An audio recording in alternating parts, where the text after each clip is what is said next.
Hi, my name is Radu. I'm practicing Tantra yoga and yoga for quite some years.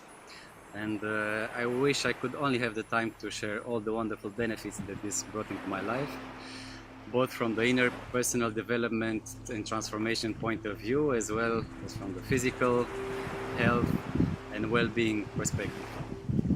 Because the tantric knowledge is a wise, complete and perfectly designed system that addresses all the aspects of one's being and gives an accurate view on the multi-level structure of our inner universe and also of the macrocosm.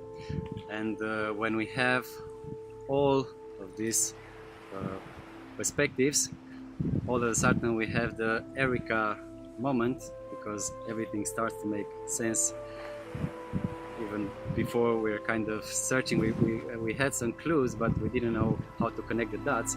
But now, all of a sudden, everything makes sense, and we can actually experience through personal practice that the famous saying, once you know yourself, in this way you can know the whole universe. The word Tantra itself means fabric, it means this network that interlinks, interconnects all the aspects of our life, all our hearts, everything.